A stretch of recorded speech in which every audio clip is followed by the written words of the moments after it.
সংখ্যালঘু ইস্যুতে ভারত সহ বিশ্ব মিডিয়ায় অপপ্রচারের অভিযোগ পররাষ্ট্র উপদেষ্টার। আগরতলা হাই কমিশনে হামলায় ক্ষোভ, দিল্লির দুঃখ প্রকাশ। চামচা পুঁজিবাদ থেকে দেশকে চোরতন্ত্রে পরিণত করেছিল আওয়ামী লীগ, বললেন দেবপ্রিয়। লুটপাটের শীর্ষে ব্যাংক, অবকাঠামো, জ্বালানি ও তথ্য প্রযুক্তি। অনেক কঠিন হতে যাচ্ছে আগামী নির্বাচন, খুলনায় তারেক রহমান। নেতাকর্মীদের প্রতি জনগণের পাশে থাকার আহ্বান। এবং মার্চে চূড়ান্ত ভোটার তালিকা প্রকাশ করবে নির্বাচন কমিশন, জটিলতা নিষ্পত্তিতে পৃথক 4টি কমিটি গঠন।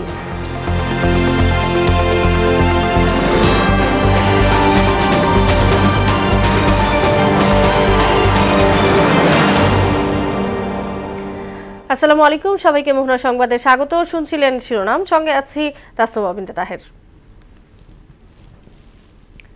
এবার বিস্তারিত। সরকার ধর্মীয় সংখ্যালঘুদের অধিকার রক্ষায় সচেষ্ট জানিয়ে পররাষ্ট্র উপদেষ্টা তৌহিদ হোসেন বলেছেন, বাংলাদেশে কোনো খারাপ পরিস্থিতি নেই, তবে ভারত সহ আন্তর্জাতিক কিছু মিডিয়া সংখ্যালঘু ইস্যুতে অপপ্রচার চালাচ্ছে। বিকেলে ধর্মীয় সংখ্যালঘু নির্যাতনের বিষয়ে অপপ্রচার নিয়ে বিদেশি কূটনীতিকদের সামনে সরকারের অবস্থান ব্যাখ্যা করেন তিনি। রংপুর প্রতিনিধি শফিউল করিম শফিকের সহায়তায় এসইউ সেলিমের প্রতিবেদন। বাংলাদেশে সংখ্যালঘু নির্যাতন নিয়ে ভারতীয় সহ কয়েকটি আন্তর্জাতিক গণমাধ্যমে অপপ্রচার নিয়ে রাষ্ট্রীয় অতিথি ভবন পদ্মায় বিভিন্ন দেশের কূটনীতিকদের কাছে সরকারের অবস্থান তুলে ধরেন পররাষ্ট্র উপদেষ্টা তৌহিদ হোসেন। বৈঠক শেষে সাংবাদিকদের ব্রিফ করেন তিনি। সরকার ধর্মীয় সংখ্যালঘুদের অধিকার রক্ষায় সচেষ্ট জানিয়ে এই ইস্যুতে বৈশ্বিক অপপ্রচার চলছে বলে জানান তিনি। ভারতীয় মিডিয়ার যে বক্তব্য সেটাকে ধরে কিন্তু আবার অনেকে অন্যান্য মিডিয়া গ্লোবাল ক্যাম্পেইনটা চলছে, কিন্তু একটা বিশেষ গোষ্ঠী তারা চেষ্টা করছে সবখানে তারা হিট করার চেষ্টা করছে। সংখ্যালঘু ইস্যুতে ভারতের প্রধানমন্ত্রী মোদির হস্তক্ষেপ কামনা সহ বাংলাদেশে জাতিসংঘ শান্তিরক্ষী বাহিনী মোতায়েনে পশ্চিমবঙ্গের মুখ্যমন্ত্রী মমতা ব্যানার্জির বক্তব্য নিয়ে সাংবাদিকদের প্রশ্নের জবাব দেন পররাষ্ট্র উপদেষ্টা। ব্যক্তিগতভাবে মনে করি যে এটা তার জন্য খুব সঠিক পদক্ষেপ না। পশ্চিমবঙ্গের রাজনীতিতে তার অবস্থানের জন্য এটা হয়তো সহায়ক হবে।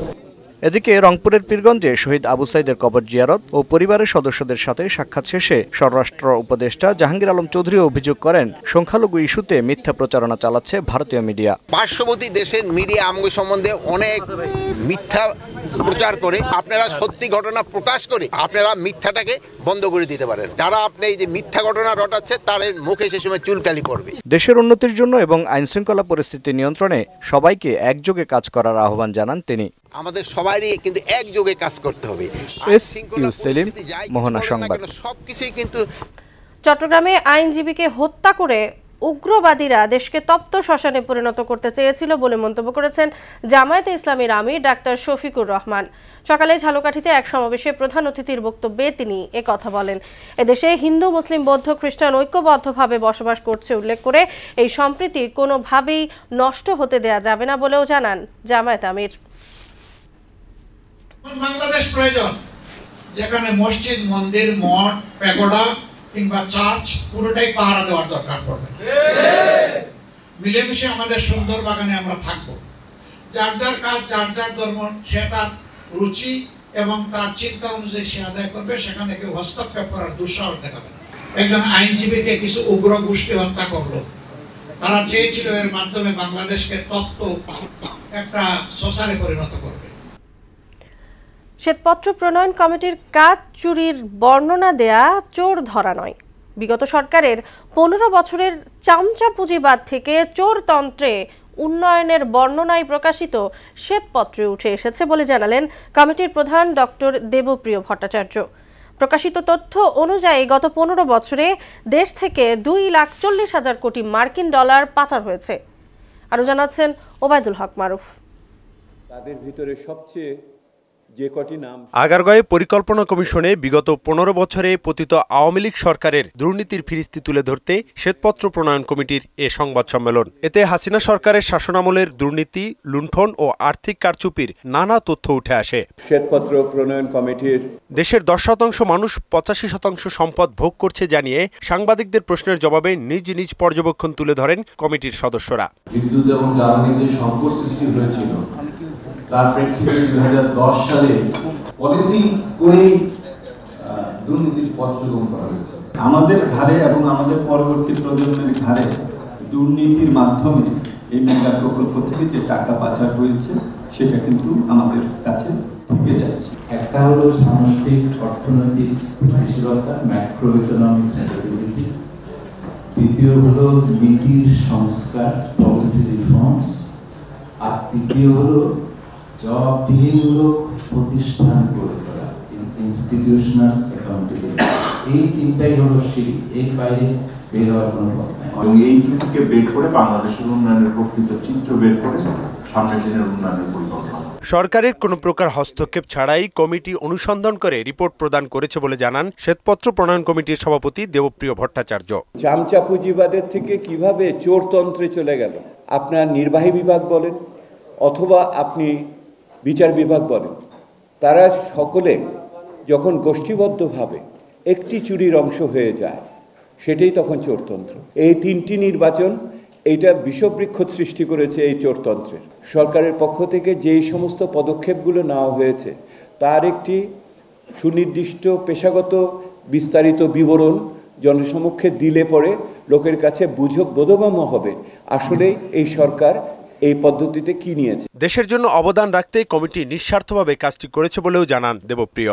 তারা সকলেই কিন্তু বিনা পারিশ্রমিকে কাজ করেছেন। ওবায়দুল হক মারুফ, মোহনা সংবাদ, ঢাকা। সামনের নির্বাচন অনেক কঠিন হতে যাচ্ছে বলে মন্তব্য করেছেন বিএনপির ভারপ্রাপ্ত চেয়ারম্যান তারেক রহমান। খুলনা প্রেস ক্লাবে রাষ্ট্র মেরামতে বিএনপির 31 দফা সংস্কার বিষয়ক কর্মশালায় ভার্চুয়ালি যুক্ত হয়ে তিনি এ মন্তব্য করেন।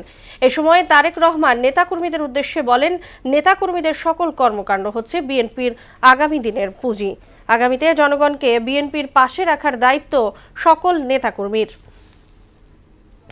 সামনের যে নির্বাচন আমরা ফেস করতে যাব, হতে পারে আমাদের একটি প্রধান প্রতিপক্ষ অনেক দুর্বল হয়ে গেছে, তারপরেও এই নির্বাচন বাংলাদেশের যে কোনো নির্বাচনের থেকে অনেক কঠিন নির্বাচন হতে যাচ্ছে। আমরা যদি কেউ কোনো বিগত 3-4 মাসে ভুল করেও থাকি, আপনার আশেপাশের নেতাকর্মীরা যদি কেউ ভুল করে থাকে, প্রিয় সহকর্মীবৃন্দ, একজন নেতা হিসাবে আপনার এটি অবশ্যই দায়িত্ব তাদেরকে সঠিক পথে নিয়ে আসা, তাদেরকে সচেতন করা, তাদেরকে সতর্ক রাখা। আওয়ামী লীগ গত 16 বছর ধরে বিএনপিকে নির্মূলের পায়তারা করছিল বলে অভিযোগ করলেন দলের স্থায়ী কমিটির সদস্য আমির খসরু মাহমুদ চৌধুরী।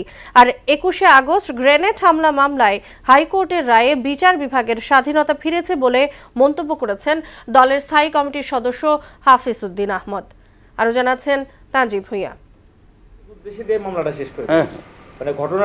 সমসাময়িক বিষয়ে সাংবাদিকদের সঙ্গে কথা বলেন দলের স্থায়ী কমিটির সদস্য আমির খসরু মাহমুদ চৌধুরী। বেগম জিয়াকে জেলে পাঠাতে হবে তার জনপ্রিয়তার জন্য, তারেক রহমান সহ তার বিএনপি নেতাদের যেটা রাজনৈতিক ক্যারিয়ার ধ্বংস করতে পারবে, কারণ তার তো থাকার আর কোনো সুযোগ নেই। আপনি যখন জনগণের ভোট কেড়ে নেবেন, এই জায়গায় যদি আপনাকে থাকতে হয় তো আপনাকে এইভাবেই থাকতে হবে।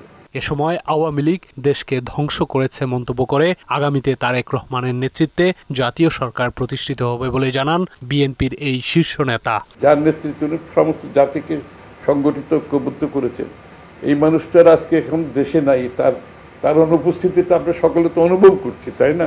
তারপর তার উপস্থিতি জাতির কাছে, সকলের কাছে কাম্য, সকলে অপেক্ষা করছে। এদিকে নিজ বাসভবনে সাংবাদিকদের সঙ্গে কথা বলেন বিএনপির স্থায়ী কমিটির সদস্য হাফিজ উদ্দিন আহমদ।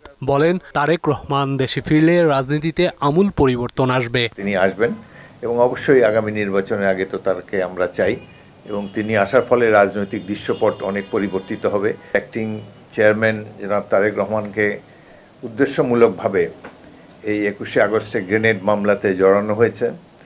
প্রথম এজাহারে তার নাম ছিল না, পরবর্তীকালে একটি সাপ্লিমেন্টারি চার্জশিট দিয়ে তাকে এই মামলায় অন্যায়ভাবে যুক্ত করা হয়েছে। অন্যদিকে পতিত আওয়ামী লীগ রাজনৈতিক মামলা দিয়ে তারেক রহমান সহ বিএনপিকে ধ্বংস করতে চেয়েছিল বলে অভিযোগ করলেন ব্যারিস্টার কায়সার কামাল। শেখ হাসিনা ওয়াজেদ বা আওয়ামী লীগ তারাই কখনোই চাননি যে 21শে আগস্টের এই হিনিয়াস ক্রাইমটার সুষ্ঠু বিচার হোক, সুষ্ঠু তদন্ত হোক। জনাব তারেক রহমান সাহেব চাচ্ছেন ওনার প্রত্যেকটা মামলাই আইনগত পদক্ষেপ নেওয়ার মাধ্যমে নিষ্পত্তি হোক। যে কারণে আমি বলছি যে দেশে আসার সাথে মামলার সম্পর্ক নাই, আইনি প্রক্রিয়ার মাধ্যমেই তিনি দেশে ফিরবেন বলেও জানান এই আইনজীবী। মামলার সাথে ওনার দেশে আসার কোনো সম্পর্ক নেই। কারণ প্রত্যেকটা মামলায় বানোয়াট, মিথ্যা। তানজিদ ভুইয়া, মোহনা সংবাদ, ঢাকা। পয়লা জানুয়ারি 17 লাখ নতুন ভোটার তালিকাভুক্ত হবেন। আর মার্চে বাড়ি বাড়ি গিয়ে ভোটার তালিকা হালনাগাদ করে চূড়ান্ত তালিকা প্রকাশ করবে নির্বাচন কমিশন। নির্বাচন ভবনে চতুর্দশ কমিশনের প্রথম সভা শেষে এসব তথ্য জানান ইসি কমিশনার আবুল ফজল সানাউল্লাহ। বিদ্যমান জটিলতা নিষ্পত্তিতে পৃথক 4টি কমিটি করা হয়েছে বলেও জানান তিনি। বিস্তারিত মনিরুল ইসলামের প্রতিবেদনে। ভোটার তালিকা হালনাগাদ, জাতীয় সংসদের সীমানা নির্ধারণ, জটিলতা নিরসন সহ সুনির্দিষ্ট 4টি বিষয় নিয়ে বৈঠক করে নির্বাচন কমিশন। দায়িত্ব গ্রহণের পর নাসিরউদ্দিন কমিশনের এটিই প্রথম বৈঠক। বেলা 11টায় নির্বাচন ভবনে সিইসি এএমএম নাসিরউদ্দিনের সভাপতিত্বে শুরু হওয়া বৈঠক চলে টানা 3.5 ঘণ্টা। এতে অংশ নেন 4 কমিশনার আনোয়ারুল ইসলাম সরকার, আব্দুর রহমানুল মাসুদ, তহমিদা আহমদ ও আবুল ফজল সানাউল্লাহ। এ 4 জনকে প্রধান করে গঠিত হয় পৃথক 4 কমিটি। আইন ও বিধিমালা সংস্কার কমিটি, এটার সাথে থাকবেন মাননীয় নির্বাচন কমিশনার আব্দুর রহমানুল মাসুদ। সীমানা পুনর্নির্ধারণ, জাতীয় ও স্থানীয় সরকার প্রতিষ্ঠানের নির্বাচন প্রস্তুতি, ভোট কেন্দ্র স্থাপন, ভোট গ্রহণকারী কর্মকর্তাদের প্যানেল প্রস্তুত ও তদারকি কমিটি, এটার সাথে থাকবেন মাননীয় নির্বাচন কমিশনার আনোয়ারুল ইসলাম সরকার। এবং নিয়োগ, পদোন্নতি, প্রশাসনিক সংস্কার ও পুনর্বিন্যাস এবং দক্ষতা উন্নয়ন সংক্রান্ত কমিটির প্রধান থাকবেন মাননীয় নির্বাচন কমিশনার তাহমিদা আহমেদ। সংসদীয় সীমানা নির্ধারণ নিয়ে এদিন কোনো সিদ্ধান্ত না হলেও ভোটার তালিকা হালনাগাদ করে চূড়ান্ত তালিকা প্রকাশ নিয়ে সিদ্ধান্ত নেয় কমিশন। বৈঠক শেষে সাংবাদিকদের সঙ্গে কথা বলেন নির্বাচন কমিশনার আবুল ফজল সানাউল্লাহ। এই বছরের হালনাগাদ যে প্রক্রিয়া, সেই প্রক্রিয়াটা সম্পন্ন হয়ে যাবে। আপনারা জানেন যে 1 জানুয়ারিতে যে ডাটাটা হয়, সেই ডাটাটা 2 জানুয়ারি থেকে শুরু করে 2 মার্চ পর্যন্ত আমরা বিভিন্ন শুনানি ইত্যাদি সম্পন্ন করে 2 মার্চে খসড়া প্রণয়ন করি। সো আমাদের 2025 সালে 2 মার্চে খসড়া প্রণীত হয়ে যাবে। বাড়ি বাড়ি গিয়ে ভোটারদের তথ্য সংগ্রহ করার মাধ্যমে একটি পূর্ণাঙ্গ তালিকা নিশ্চিত হবে বলেও জানান তিনি। আমরা যখন বাড়ি বাড়ি যাব, তখন আমাদের মৃত যে ইয়েরা ছিলেন পুরনো ভোটার, তাদেরকে বাদ দেওয়াটা সহজ হবে। কোথাও কোনো ডুপ্লিকেশন থাকলে বা অপরাপর কোনো ধরনের ডিসক্রিপেন্সি থাকলে সেগুলো আমরা হয়তো কাটিয়ে উঠতে পারবো। তথ্য সংগ্রহ সহ যাবতীয় কার্যক্রম সম্পন্ন করতে 6 মাসের মতো সময় লাগবে বলেও জানান সানাউল্লাহ। জাতীয় পরিচয়পত্র, ভোটার তালিকা। মনিরুল ইসলাম, মোহনার সংবাদ, ঢাকা। জুলাই আগস্টে গণহত্যার অভিযোগে মানবতাবিরোধী অপরাধ মামলায় আওয়ামী লীগ নেতা আমির হোসেন আমু ও কামরুল ইসলামকে আগামী 4 ডিসেম্বর হাজির করার নির্দেশ দিয়েছেন আন্তর্জাতিক অপরাধ ট্রাইব্যুনাল। এদিকে 15 আগস্টকে জাতীয় শোক দিবসের ছুটি ঘোষণা করে হাইকোর্টের রায় আপিল বিভাগ স্থগিত করেছেন বলে জানিয়েছেন অতিরিক্ত attorney general barrister Anik R Khan. আরও জানাচ্ছেন কাজী পাপ্পু। 2009 সালে 15 আগস্টকে জাতীয় শোক দিবস হিসেবে ঘোষণা করে হাইকোর্ট, যা এতদিন পালিত হয়ে আসছিল। তবে চলতি বছর এটি পালন না করে স্থগিত করা হয়। এখন পুরো রায়টি স্থগিত চায় রাষ্ট্রপক্ষ। সরকার পক্ষ মনে করেছে যে এটি সম্পূর্ণভাবে যে সময়কার যে গভর্নমেন্ট থাকবে তাদের এটা একটা পলিটিক্যাল কোয়েশ্চেন, তো সেইটার বিরুদ্ধে আপিল করা হয়েছিল এবং আমাদের আপিলের লিভের শুনানি করে রায়টাকে স্থগিত করে দেওয়া হয়েছে।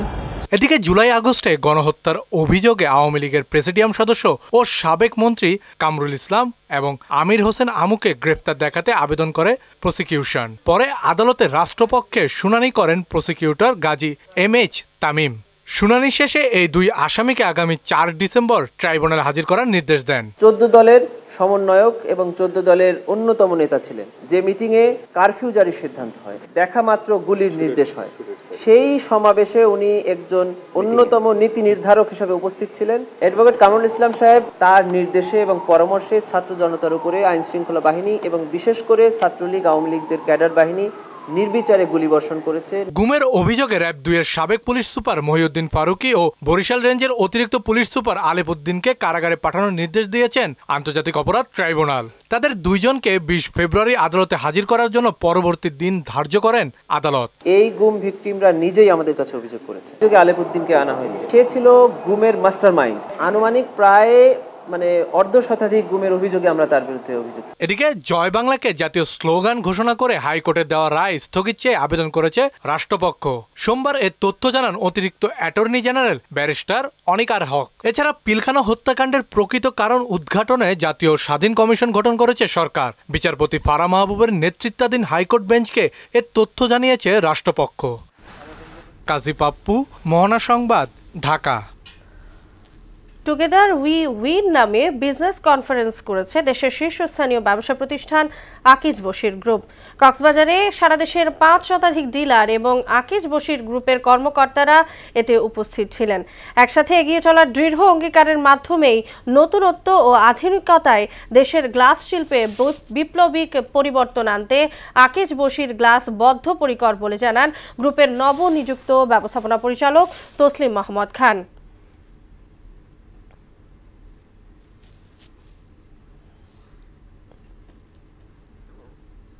শেষ করব মোহনা সংবাদ, যাবার আগে শিরোনামগুলো জানিয়ে দিচ্ছি আরো একবার।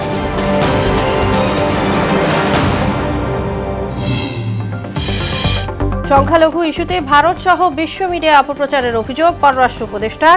আগরতলা হাই কমিশনে হামলায় ক্ষোভ, দিল্লির দুঃখ প্রকাশ। চামচা পুঁজিবাদ থেকে দেশকে চোরতন্ত্রে পরিণত করেছিল আওয়ামী লীগ, বললেন দেবপ্রিয়। লুটপাটের শীর্ষে ব্যাংক, অবকাঠামো, জ্বালানি ও তথ্য প্রযুক্তি। অনেক কঠিন হতে যাচ্ছে আগামী নির্বাচন, খুলনায় তারেক রহমান।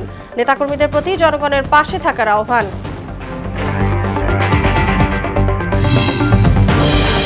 এবং মার্চে চূড়ান্ত ভোটার তালিকা প্রকাশ করবে নির্বাচন কমিশন। জটিলতা নিষ্পত্তিতে পৃথক 4টি কমিটি গঠন।